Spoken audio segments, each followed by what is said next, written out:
नमस्कार. आज आपण नैवेद्य कसा दाखवावा ते पाहणार आहोत. सर्वप्रथम देवघरासमोर पाण्याचा भरीव चौकोन करून त्यावर नैवेद्याचे ताट ठेवावे. दुसरं म्हणजे नैवेद्यातील प्रत्येक अन्नपदार्थावर तुळशीचे पान ठेवावे. पानाचे देठ महाराजांकडे होईल असे ठेवावे. प्रथम धूप आणि नंतर दीप असं 3 वेळा अर्धचंद्राकृतीमध्ये ओवाळावा.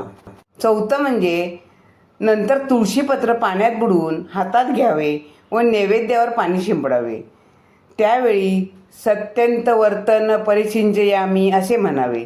तेच तुळशीपत्र पुन्हा पाण्यात बुडवून नैवेद्याभोवती 3 वेळा पाणी फिरवावं. गायत्री मंत्र म्हणावा. नंतर तेच तुळशीपत्र पाण्यात बुडवावं व 6 वेळा पुढील मंत्र म्हणत महाराजांना दाखवावं. मंत्र ओम प्राणाय स्वाहा, ओम अपनाय स्वाहा, ओम व्यानाय स्वाहा, ओम उदानाय स्वाहा, ओम समनाय स्वाहा, ओम ब्रह्मणे अमृतवाय स्वाहा असे म्हणून हातातील तुळशीपत्र स्वामींसमोर ठेवावं. आता वरील कृतीमध्ये आपण जे केलेलं आहे तसंच पुन्हा करायचं आहे. दुसरं तुळशीपत्र घ्यायचं आहे आणि तसंच करून पुन्हा ते तुळशीपत्र व्हायचं आहे.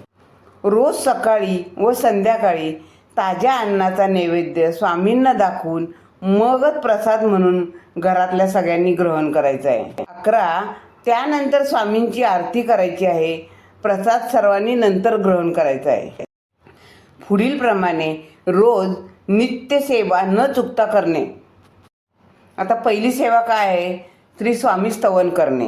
दुसरी सेवा श्री स्वामी समर्थांच्या 11 माळी जप करणे. आता तिसऱ्यांदा श्री स्वामी समर्थच्या सारामृत क्रमशः नित्य 3 अध्याय वाचणे. चौथी सेवा आहे तारक मंत्र 1 वेळा किंवा 11 वेळा बोलणे. अशा प्रकारे आपण स्वामींची सेवा करू शकतो. अशा प्रकारे स्वामींना नैवेद्य दाखवू शकतो. श्री स्वामी समर्थ.